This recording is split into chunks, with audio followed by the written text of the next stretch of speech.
Que dire, mis à part qu'encore une fois, eh bien c'était un épisode incroyable de Sword Art Online. On se retrouve pour la review de celui-ci, mais si vous ne l'avez pas vu, je vous invite à aller le voir, c'est dispo sur Wakanim, vous avez le lien en description comme d'habitude. Avant de parler de cet épisode, parce que il y a pas mal de choses à dire tout de même, et puis même à la fin on est sur un petit truc, tu sais pas trop ce qui va se passer, je vous laisse avec le générique.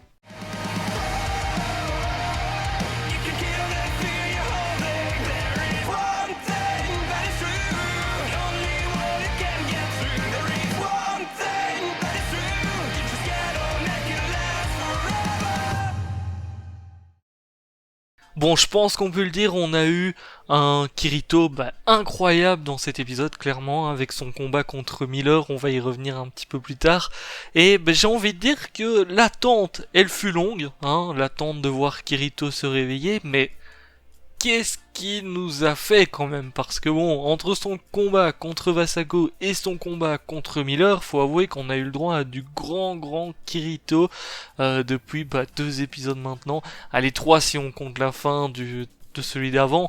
Mais c'est vrai qu'effectivement, quand je vois ça, je me dis que ça valait le coup. Et puis c'était cool de pouvoir découvrir un petit peu plus les autres personnes de l'Underworld tout simplement. On va revenir un petit peu sur ce combat qui était assez incroyable. Encore une fois, c'était un kiff. On a eu surtout un combat finalement de Kirito, mais surtout de Yujo qui était avec lui pendant tout le combat. Et c'est un petit peu ce dont on avait parlé, que ce soit dans la vidéo analyse du trailer ou depuis quelques reviews, où, eh bien pour moi, effectivement, Yujo allait se battre du côté de Kirito jusqu'au bout, et effectivement c'était le cas parce que dans tous ces combats on a Yujo qui est intervenu et on a plus eu un duo Kirito-Yujo qu'un Kirito tout seul, même si bon, on va pas se mentir que Kirito a fait le plus gros taf. Si Yujo n'avait pas été là, eh bien effectivement je pense que Kirito aurait eu beaucoup de complications, surtout dans cet épisode-ci. Et c'était un épisode plutôt cool à ce niveau-là, au niveau du fight, l'animation et tout, c'était cool, c'était vraiment stylé. Pour le coup, j'ai plus kiffé le fight Kirito Miller que Kirito Wasago. Quand on regarde les deux, franchement, j'ai trouvé que celui Kirito contre Miller était beaucoup plus épique. Tu sentais que c'était le dernier, que c'était le gros mec à battre, parce que là, clairement, on a un Miller qui s'est transformé en espèce de dieu de la mort, je sais pas trop quoi là, avec ses ailes et tout. Enfin, tu sentais que, en fait, ils l'ont représenté comme ça pour que ça soit le dernier ennemi, et surtout l'ennemi qui est vraiment méchant et qui est représenté finalement par une ombre. On avait eu aussi Wasago qui à certains moments était représenté par une ombre, mais là on est passé à un Miller qui était l'ombre, clairement. Donc effectivement c'était très cool comme fight, avec les petites apparitions, comme je le disais, de Yujo qui étaient plutôt bien faite, on va pas se mentir. Alors apparemment, au niveau de toutes les apparitions, que ça soit de Yujo ou de Yuki, depuis quelques épisodes, il y en a beaucoup moins dans le light novel, d'après ce que j'ai pu comprendre quand j'ai regardé un petit peu les avis des gens sur les épisodes et tout. Mais j'ai trouvé que c'était plutôt bien mis finalement dans les épisodes. Dans celui-ci c'était pareil, c'était bien mis. Et surtout Yujo qui arrête à la fin le coup de Miller qui aurait pu faire beaucoup de mal à Kirito pour aider Kirito, et finalement un Kirito qui arrive à donner le coup final à Miller. C'était vraiment hyper sympa et c'était même très joli à regarder dans tous les cas. Il y a eu des trucs assez cool aussi dans cet épisode-ci par rapport aux attaques de Kirito, parce qu'on a Kirito qui décide de libérer ses épées à un moment donné. Bon, on sait déjà le pouvoir notamment de l'épée de la rose bleue, donc il arrive un petit peu à glacer Miller, mais au niveau de son épée à lui, qui est son épée du ciel nocturne, et bien c'est vrai que c'était un petit peu plus inattendu, on va dire, parce qu'en fait son pouvoir c'était de réunir tout simplement les souvenirs des gens qui avaient rencontré Kirito, et j'irai même plus loin parce que j'ai l'impression qu'il a vraiment finalement réuni un petit peu les souvenirs de tout le monde dans l'Underworld, tout simplement, dans le sens où on voit tout le monde qui commence à regarder le ciel quand le ciel s'assombrit, et tu sens quand tu regardes l'épisode que à ce moment-là Kirito, il est là vraiment pour protéger tout le monde, que ça soit ceux du Dark Territory ou le monde des hommes, tout simplement. D'ailleurs, ça se voit parce qu'on a à certains moments des guerriers du Dark Territory qui regardent aussi le ciel. Donc, même eux, ils ont senti que effectivement, Kirito était là, il allait les protéger. Et c'était quelque chose qui était plutôt cool de voir ça. Il y a eu des petits trucs notamment qu'on a pu remarquer, c'est du côté des orques qui sont à côté de l'IFA, on a vu que notamment l'orque qu'elle a sauvé était très triste de voir l'IFA qui allait disparaître et tout, parce que l'IFA elle était dans un... Voilà, clairement elle était pas bien. L'IFA c'est celle qui a pris le plus cher je pense dans la saison, enfin une de celles qui a pris le plus cher, parce que bien évidemment il y en a d'autres qui sont carrément morts, mais c'est vrai que l'IFA, sans ses pouvoirs, elle est morte au moins 100 fois, on va pas se mentir, parce qu'elle a pris très très très cher. Et du coup, c'est cool de voir des petits trucs comme ça, où on voit les gens du Dark Territory qui sont en mode, même eux finalement, ils ont compris que Miller, c'était un méchant, hein, et il en a rien à foutre d'eux.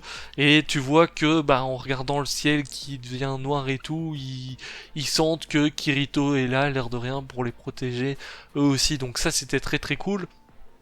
Et d'un autre côté, on a Alice, Asuna qui vont vers l'hôtel ou l'altar, je crois que c'est plutôt l'altar qui le surnomme, je sais plus c'est l'altar quoi exactement, mais qui vont vers l'altar, et ça devient un petit peu compliqué parce qu'en plein milieu du combat Kirito Miller, on voit que la phase d'accélération commence. Et à partir de ce moment-là, je me suis dit, oh là ça devient compliqué quand même, parce que je rappelle que en fait la phase d'accélération accélère, on va dire, le temps, hein, grosso modo, et une âme ne peut pas rester vivante autant de temps qu'elle le veut.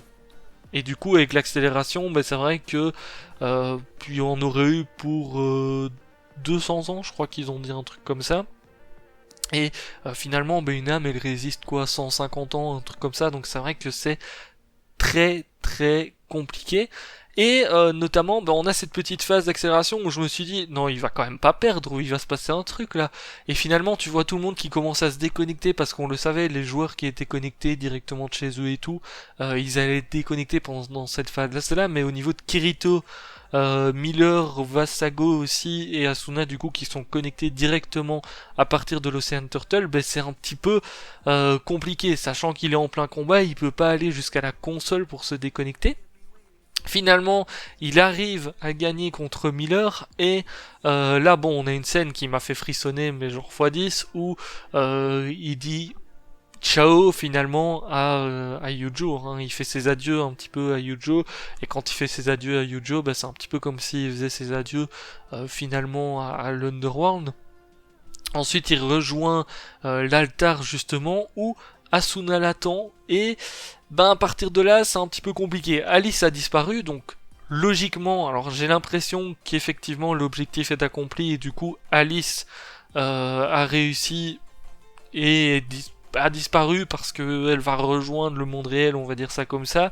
Mais au niveau de Kirito et Asuna, est-ce qu'ils vont avoir le temps de se déconnecter? Parce que là, la phase d'accélération a été lancée. À aucun moment ils n'ont dit parce qu'il faut, il faut le temps qu'elle s'initialise, on va dire ça comme ça. Mais à aucun moment ils ont dit qu'elle était arrivée à son point, à son sommet, on va dire ça comme ça. Et du coup, reste à voir si effectivement Kirito et Asuna vont réussir à se déconnecter, parce que si Asuna est restée là, c'est parce qu'elle n'avait pas envie d'abandonner Kirito, tout simplement. Elle a déjà abandonné, entre guillemets bien évidemment. Elle a plus envie de le perdre en fait, hein, tout simplement. C'est un petit peu ça, elle a plus envie de le perdre. Et du coup, l'épisode se termine là-dessus, et il faut avouer que c'est une fin un petit peu... t'es là, mais qu'est-ce qui va se passer en fait? Bon, logiquement, je suppose qu'ils vont réussir à se déconnecter, ou qu'il va y avoir quelque chose comme ça. Par contre, il faut voir un petit peu ce qui va se passer dans le monde réel, au niveau... je suppose qu'on va revoir ce qui se passe au niveau de Vasago et Miller, parce qu'il y a toujours toute leur équipe qui sont dans l'Ocean Turtle. Pareil, qu'est-ce qui s'est passé pour Alice? On va avoir des informations et tout. Donc le prochain épisode risque d'être assez intéressant. Par contre, je me demande comment est-ce qu'ils vont réussir à faire 2 épisodes là. Clairement, je me demande comment est-ce qu'ils vont réussir à faire assez de choses pour 2 épisodes, parce qu'il reste quand même 2 épisodes avant la fin de saison, et j'ai l'impression qu'on va passer du coup sur l'épilogue entre guillemets, Mais un épilogue de 2 épisodes, ça risque d'être long. Donc, à mon avis, je sens qu'il va y avoir une petite surprise, peut-être à la fin du dernier de la saison, qui va peut-être annoncer quelque chose, parce qu'apparemment dans les light novels, il y a un petit arc qui s'appelle, comment c'est, Moon Cradle, un truc comme ça. Et du coup, bon, pourquoi pas, je sais pas, une petite suite, un petit film ou un truc comme ça. Enfin, je sais pas, peut-être qu'ils vont introduire quelque chose grâce à ça. On verra bien de toute manière dès la semaine prochaine ou la semaine d'après.